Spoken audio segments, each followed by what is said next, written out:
안녕하세요. 오늘 비헤이비얼 트리에 대해 발표할 한국전자기술연구원의 이종록입니다. 네, 비헤이비얼 트리란 자율 에이전트의 행동 전환을 구조하는 방식을 의미를 하는데요. 이 비헤이비얼 트리에는 세 가지 특징이 있습니다. 첫 번째는 모듈화로 각 동작을 노드 단위로 쉽게 설계하여 쉽게 조합이 가능하다는 특징이 있고요. 두 번째는 반응성으로 로봇의 환경 변화에 따라 유연하게 행동 전환이 가능할 수 있도록 노드를 설계할 수 있습니다.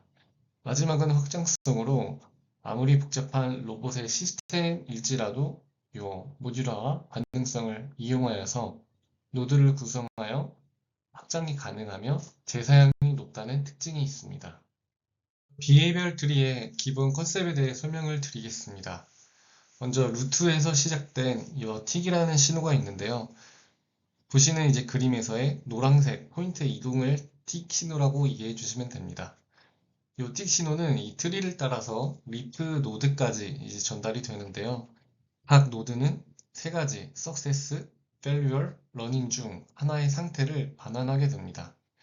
만약에 자식 노드가 있는 경우에는 이 부모 노드는 틱 전달 규칙을 가지게 되는데요. 아래에 보시는 그림처럼 만약에 부모 노드가 시퀀스라면은 이 자식 노드 오픈 도어와 워크, 클로즈 도어에 시퀀셜하게 틱을 전달하는 규칙을 보이는 걸 알 수 있습니다. 마지막으로 리프 노드는 실제 동작을 수행하는 노드를 의미를 하고요. 주로 나중에 당할 이제 액션 노드로 구성이 되도록 됩니다. 다음으로 비헤이비얼 트리에 사용되는 노드의 타입들에 대해 설명을 드리겠습니다. 첫 번째는 컨트롤 노드입니다. 이 컨트롤 노드는 앞에서 봤던 시퀀스 노드와 동일하게 자식 노드를 순서대로 실행을 하며 틱 신호를 보내는 노드를 의미를 합니다. 두 번째로는 데코레이터 노드로 자식의 결과를 수정하거나 반복적으로 틱 신호를 보내는 노드를 데코레이트 노드라고 합니다. 세 번째는 컨디션 노드로 어떠한 기능을 하지는 않고 단순히 그 노드의 상태 정보만 확인을 할 수 있는 노드를 컨디션 노드라고 합니다. 마지막 액션 노드는 실제로 로봇이 동작을 수행하게 될 명령을 신호를 주는 그런 노드를 액션 노드라고 합니다. 컨트롤 노드를 좀 더 자세히 살펴보겠습니다. 컨트롤 노드, 예시로 시퀀스 노드로 다시 설명을 드리면 아까 보셨던 것처럼 왼쪽부터 순서대로 실행이 됩니다. 자식 노드가 석세스 신호를 반환을 하게 되면은 다음 노드를 실행을 하게 되고요. 페일리어가 발생을 하게 되면은 시퀀스 노드가 중단을 하고 그 즉시 그 시퀀스 노드의 상부에 있는 부모 노드에 페일리어를 반환하게 됩니다. 그리고 만약 이 시퀀스 노드 아래에 있는 모든 자식 노드들이 석세스를 반환을 하게 되면은 시퀀스 또한 시퀀스의 부모 노드에 석세스를 반환하도록 됩니다. 다음으로 컨트롤 노드에서 많이 사용되는 폴백 노드에 대해서도 알아보겠습니다. 이 폴백 노드는 셀렉터스라고도 불리는 노드인데요. 기본적으로 왼쪽부터 순서대로 실행되는 것은 동일합니다. 하지만 시퀀스 노드와는 반대로 자식 노드가 failure를 반환해야지만 다음 노드가 실행이 되는데요. 만약에 자식 노드가 success를 반환을 하면은 이 fallback 노드 또한 success 신호를 반환을 하게 됩니다. 또한 이 fallback 노드에 있는 자식 노드들이 모두 failure이면은 fallback 노드 또한 failure를 반환을 하게 되는데요. 아래 그림으로 좀 더 자세하게 설명을 드리겠습니다. 먼저 fallback 노드가 이 틱 신호를 받으면은 먼저 문이 열렸는지를 확인을 하게 되고요. 문이 열려 있다 라고 하면은 그대로 문으로 들어가게 됩니다. 방으로.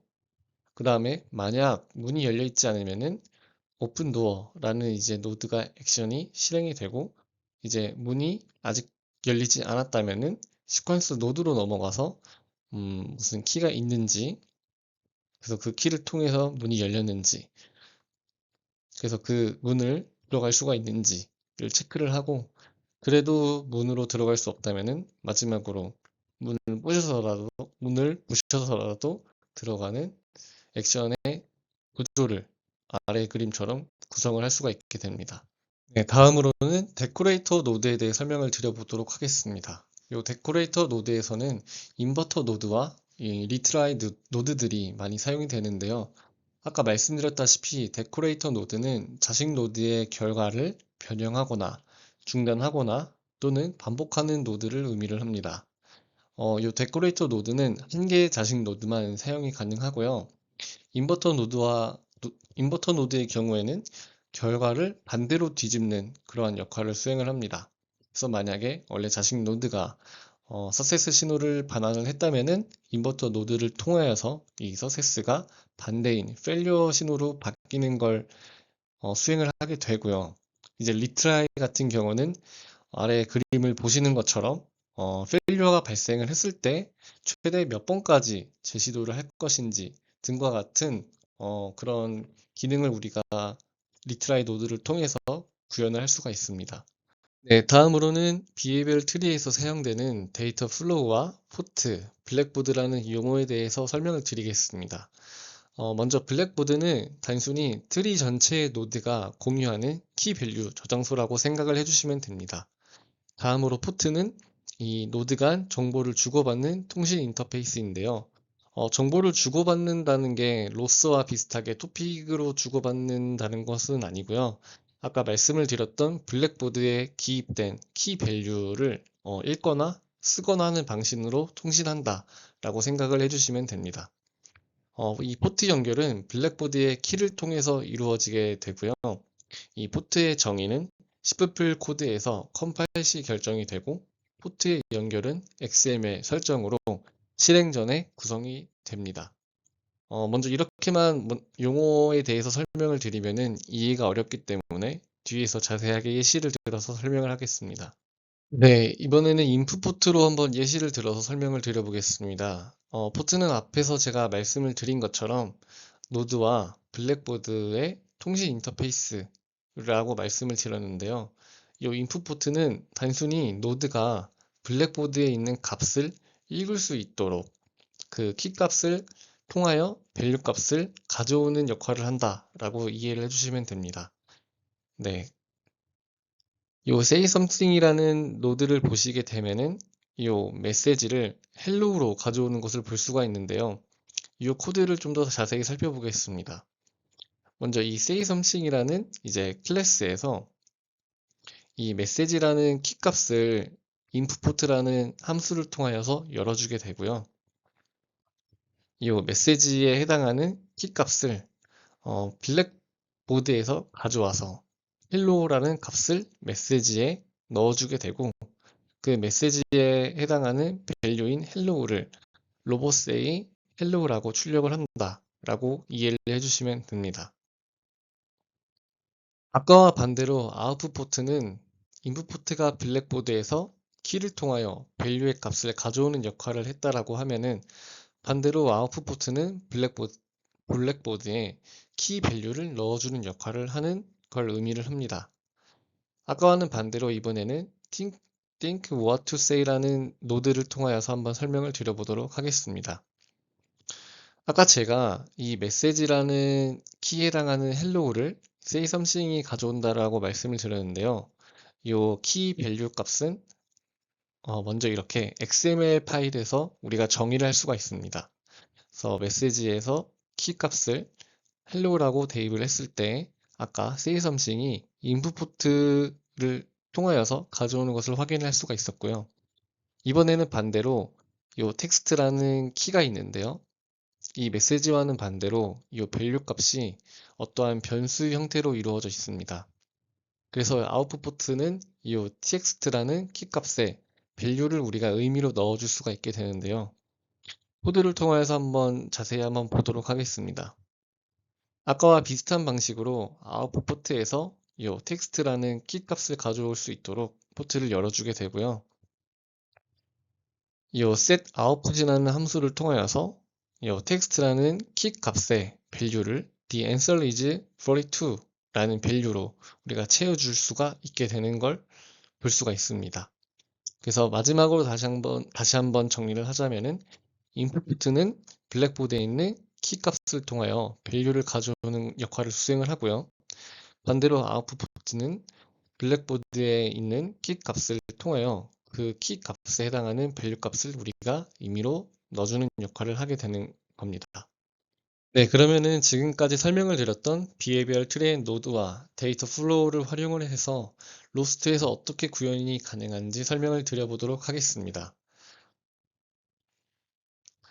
제일 먼저 앞서 말씀을 드렸던 이 리피트라는 데코레이션 노드를 활용을 해서 이 전체적인 과정이 3번 진행이 될 수 있도록 구현을 하였습니다. 그렇다면 무엇이 3번 진행이 되는가를 살펴보면은 시퀀스 노드를 통하여서 아래 4개의 자식 노드가 실행이 되게 되고요. 이 3개의 자식 노드들 같은 경우는 아웃풋 포트를 활용을 해서 꼴 A와 B와 C에 우리가 직접 설정한 이 밸류들을 넣어주게 됩니다. 그렇게 되면은 이 마지막 시퀀스 노드에서는 3개의 서브 트리가 순차적으로 실행이 되게 되는데요. 이 서브 트리에서는 먼저 마지막에 사용이 될 이 nev to client라는 액션 노드에서 사용할 이 타겟의 값을 우리가 블랙보드에 넣어준 꼴 A로 꼴을 설정을 하게 되고요. 두 번째 서브 트리에서는 타겟을 꼴 B로, 마지막 세 번째 서브 트리에서는 꼴을 꼴 C로 설정을 하게 되고, 마지막으로 이 네브트 클라이언트 노드를 활용을 해서 로봇이 꼴 A, B, C에 각각 이동할 수 있도록 구성을 하였습니다. 네, 그러면 지금 제가 설명드린 부분이 어떻게 RBG에서 시각화되는지를 한번 같이 보도록 하겠습니다. 네, 지금 주황색 부분이 실행이 되고 있는 노드를 의미를 하고요. 지금은 제가 영상에 녹화에 실수가 있어서 골 C로 이동하는 것부터 녹화가 되었습니다. 네, 지금 골 C로 이동을 할 수가 있는 걸 볼 수가 있고요. 그 다음으로는 이제 다시 골 A로 가는 모습을 볼 수가 있습니다. 골 A는 이 아래에 있는 부분을 골 B로 설정을 하였고요. 이제 골 A로 이제 이동이 되었으면은 이제 골 B로 이동을 합니다. 골 B는 이제 이 사람의 이마 부분에 해당하는 부분을 골 C로, 골 B로 설정을 하였고요. 네, 골 B로도 정확하게 지금 이동이 가능하고, 이제 골 B로 이동이 완료가 되었으면은 다시 골 C로 이제 이동을 시작을 하게 됩니다. 네, 지금 아까 제가 말씀드린 이 전체적인 골 A, B, C를 3번을 왔다 갔다를 이렇게 이런 식으로 할 수가 있게 되고요. 지금은 로봇이 되게 단순한 가제부 환경에서 실행이 된 것이지만 이거를 확장해서 각 로봇에 맞게 비해별 트리를 구성을 하면은 더 복잡한 환경에 대응할 수 있는 그런 비해별 트리를 우리가 만들 수 있게 됩니다. 네, 이상으로 설명을 마치도록 하겠습니다.